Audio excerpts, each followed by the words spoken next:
Hello everyone, welcome to my channel. আবারও চলে আসলাম একটা ছোট্ট ব্লগ নিয়ে আপনাদের মাঝে।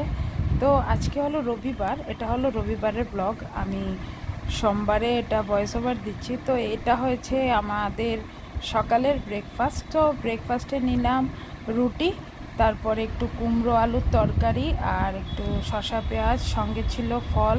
ফলের মধ্যে ছিল শুধু আপেল আর 1 কাপ চা। তো চাটা আমি 1-1.5 বছরের মতো হয়েছে ব্রেকফাস্টের সঙ্গে দুধ চাটা খাই, বেশ ভালোই লাগে। আর সকালে ঘুম থেকে উঠে আমি লিকার চা খাই, না হলে একটু গ্যাস অম্বল হয়ে যায়। তো আজকে বাজার থেকে এনেছিল একটা কাতলা মাছ, গোটা একদম জ্যান্ত কাতলা মাছ।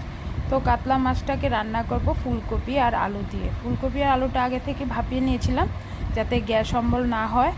আর এখানে মাছের মধ্যে একটু নুন, হলুদ আর একটু লঙ্কার গুঁড়ো দিয়ে ভালোভাবে মেখে নিচ্ছি। রান্না করব ফুলকপি আর আলু দিয়ে। আর একটা কড়াইয়ের মধ্যে আমি তেল নিয়ে নিয়েছি, সর্ষের তেল। ওটার মধ্যে মাছগুলো আগে আমি ভেজে নিচ্ছি।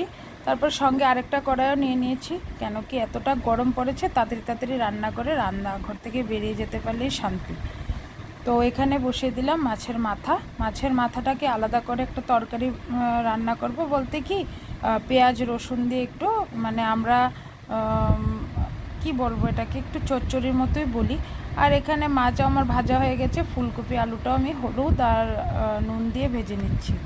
মাছের মাথাটা দিয়ে একটা তরতরা টাইপ রান্না করেছি, আর মাছের ঝোল রান্না করেছিলাম। তো আমি দুপুরের লাঞ্চটা নিয়ে বসে গেছি। লাঞ্চে ছিল ভাত, স্যালাড, লেবু আর মাছের মাথা দিয়ে তরতরা, আর কাতলা মাছ, ফুলকপি আলু দিয়ে, আর সঙ্গে ছিল ডাল।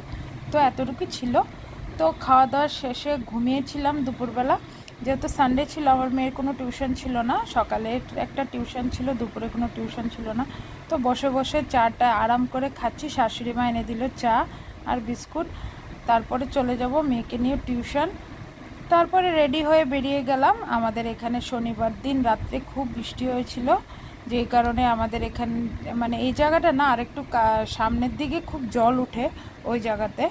তো আমাদের সকাল থেকেই গাড়িটার এরকমভাবে একদম থেমেছিল, এখান দিয়ে কোনো গাড়ি চলাফেরা করছিল না, জল যেহেতু রাস্তাঘাট দিয়ে। তো আমি, আমার মেয়ে আর আমার হাজব্যান্ড চলে গেলাম ওকে নিয়ে টিউশন পড়াতে।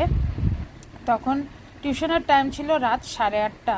তো আমিও গেছি, কেন কি এখানে অনেক প্যারেন্টসরা আসে, কথা বলতে বেশ ভালোই লাগে, তো আমিও চলে যাই। তো রাত্রেবেলা আসার সময় আবার বললাম কি আমার হাজব্যান্ডকে যে জল হয়েছে, আমি তো দেখতে পাইনি, চলো না আমাদের কিনে। একটু সামনের দিকে জলটা ছিল, তো গেলাম দেখতে। গিয়ে দেখছি এত লোক দাঁড়িয়ে আছে, মানে কি বলবো, আর এতটা জল উঠেছে। এই যে দেখুন, রাত হয়ে গেছিলো, ভালোভাবে দেখাতে পারিনি, দিনে গেলে হয়তো বা ভালোই হতো। তো এখানে জাল টাল দিয়ে জালের মধ্যে মাছও উঠছিল, অনেক মাছ। একদম সামনে একটা মাছ উঠেছিল, তখন আমি ভিডিওটা অন করতে পারিনি, আপনাদের সঙ্গে শেয়ারও করতে পারিনি। তো এখান থেকে তারপরে দেখে তারপরে আরেকটা জায়গায় গেছিলাম, ওখানে আমি ভিডিও অন করিনি, জাস্ট এই জায়গাটার মধ্যে ভিডিও অন করেছিলাম। এত জল উঠেছে, মানে কি বলবো, যাদের বাড়িতে জল উঠে সেই একমাত্র বলতে পারে এত কষ্ট, আর কাদা কাদা হয়ে যায়। আমাদের বাড়ির মাসির বাড়িতেও অনেক জল উঠেছে, যে মাসি আমাদের বাড়িতে কাজ করে। তাহলে আজকের ব্লগটা এতটুকুই রাখছি, বাই বাই।